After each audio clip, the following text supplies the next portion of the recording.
امیدوارم کارتون خوب باشه. امروز اومدم به تاور آف لندن، یه ساختمون تاریخیه که تقریبا مال 1000 سال پیشه که به عنوان پریزن یعنی زندان و کاخی که شاه‌ها و اینا تو زندگی میکردن استفاده میشده و همینطور به عنوان یه حالت دیوار دفاعی اینجا استفاده می شده برای موقعی که حالا جنگ و این چیزا بوده. اینجا رو ویلیام د کانکرر تأسیسش کرده. برج لندن به عنوان یک نماد از تاریخ، قدرت و فرهنگ بریتانیا محسوب میشه که خیلی جذابیت و اهمیت خاصی داره و همچنین ثبت جهانی یونسکو هستش. برج لندن یک قلعه تاریخیه که در کنار رودخونه تمز در مرکز لندن واقع شده و در سال 1066 توسط ویلیام فاتح تأسیس شده. در طول تاریخ کاربری‌های مختلفی داشته از جمله کاخ سلطنتی، زندان و خزانه.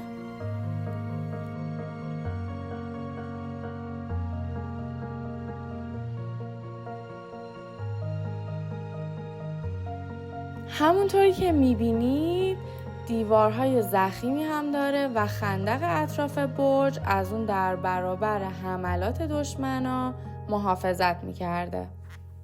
اینجا به خاطر افسانه ها و داستان های ارواحش بسیار معروفه و بسیاری از بازدید کننده ها و محققا ادعا کردن که تجربه های خیلی عجیبی در این مکان داشتن.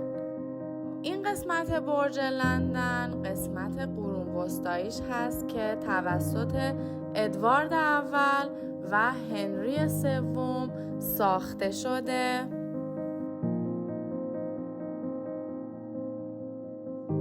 ساختارهای نظامی و دفاعی برج رو تقویت کردند.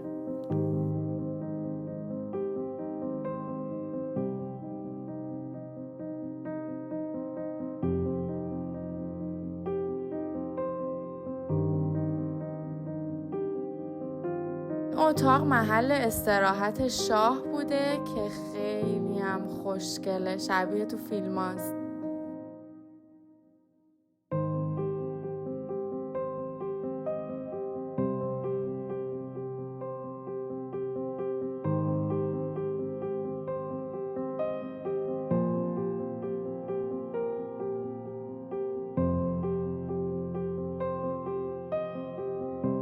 پنجره به سمت بیرون داره که کاملا میتونسته هم رودخونه و هم اطراف قلعه رو ببینه و یه عبادتگاه کوچولوی خصوصی هم داشته.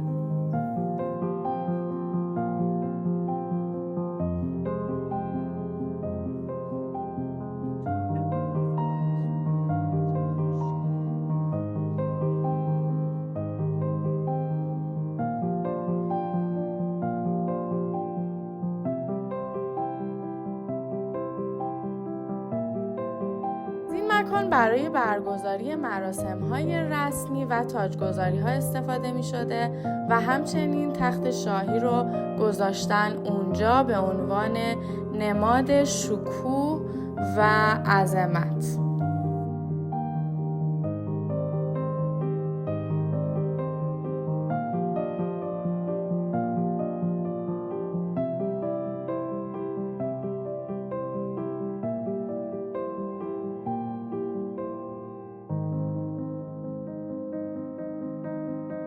برای تزیین این قسمت اومدن از شیشه‌های رنگی استفاده کردن که خیلی جذابه.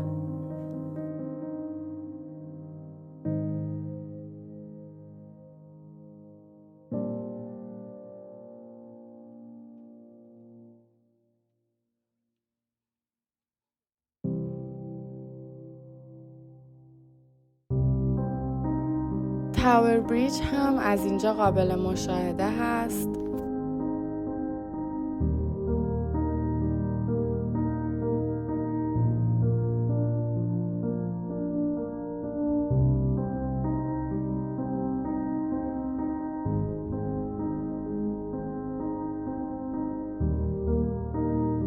اشیا و وسایلی که از همون قرون وسطا به جا مونده رو به نمایش گذاشتن.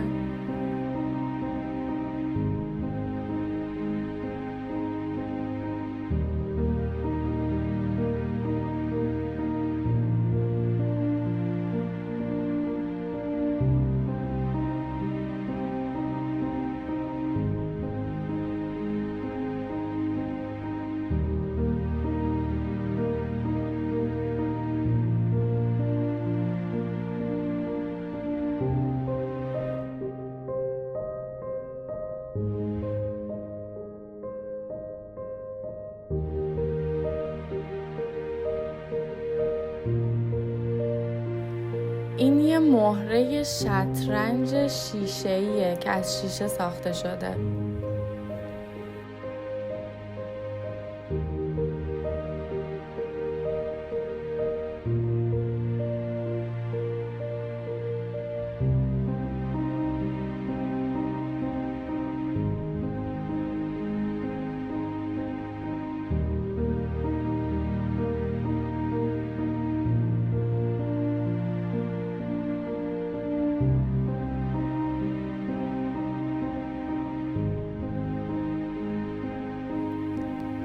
بچه ها اینجا زندان بوده و یه سری از زندانی ها حکاکی هایی رو روی دیوارا انجام دادن.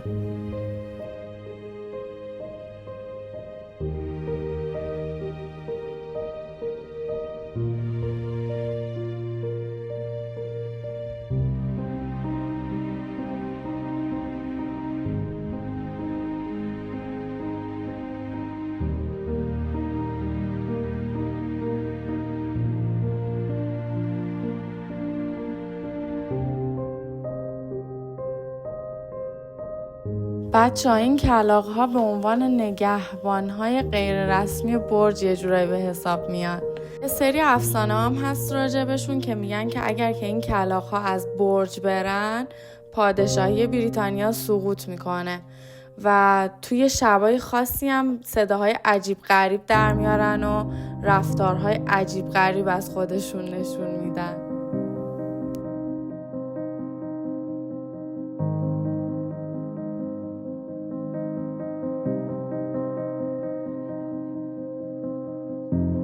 اینجا فروشگاه ساختمونی هست که جواهرات سلطنتی رو اینجا نگهداری میکنن، ولی خب فکر کنم به دلیل امنیتی نذاشتن که من از اینجا ویدیو بگیرم.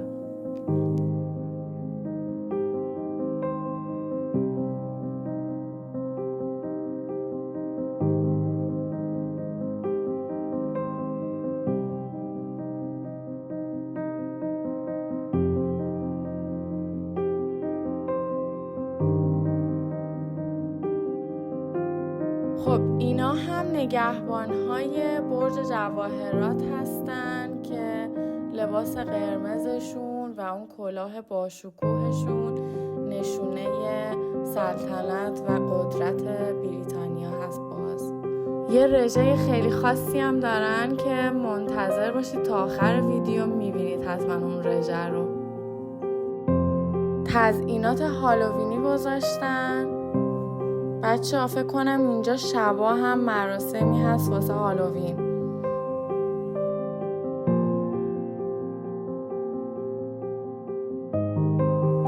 به این ساختمون میگن وایت تاور که بخش مرکزی و قدیمی ترین قسمت برجه که نمونه ای از معماری نورمن ها هست. کارکرد این ساختمون به عنوان محل اقامت سلطنتی و قلعه بوده در ابتدا، اما بعد تبدیل به زندان میشه و زندانی‌های خیلی زیادی رو تو خودش داشته مثل توماس مور و بعد تبدیل میشه به محل نگهداری جواهرات سلطنتی و حتی ابزار و لوازم نظامی و جنگی و دفاعی. این یک کلیسای نورمنی هست که یکی از بهترین کلیسای قرون وسطایی حفظ شده در اروپا است. و محل عبادت برای خاندان سلطنتی و مقامات عالی رتبه بوده.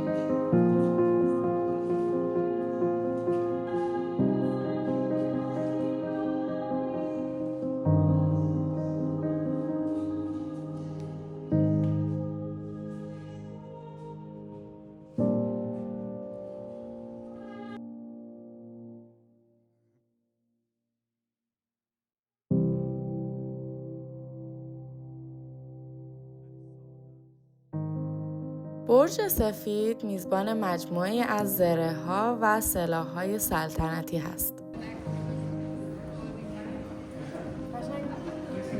قشنگ یاد فیلم‌های سریال گیم آف ترونز و این چیزا آدم میفته.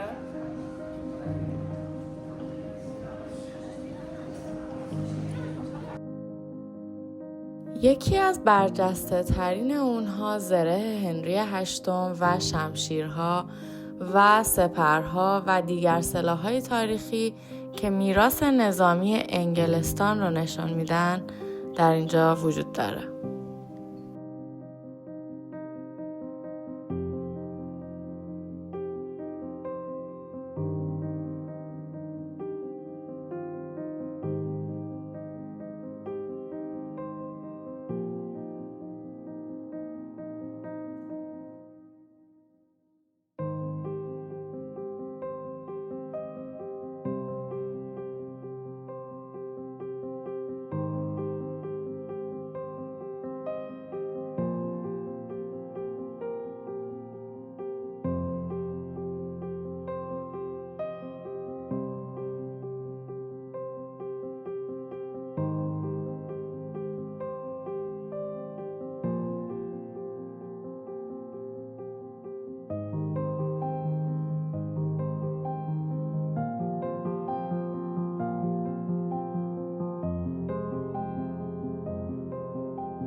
یه قسمت از ساختمون رو همونطور که میبینید اختصاص دادن به سیر تکاملی سلاح‌ها و پیشرفته شدن سلاح‌ها و ابزارالات جنگی و ابزارات دفاعی در طی سالیان مختلف است.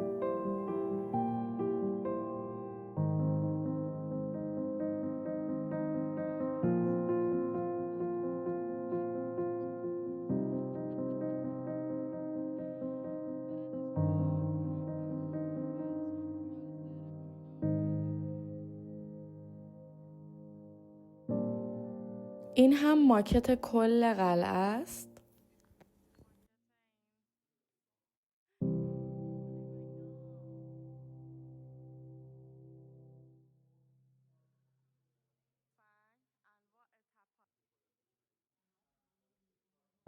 خب گایز، اینم از ولاگ امروزمون. امیدوارم که خوشتون اومده باشه و لذت برده باشید.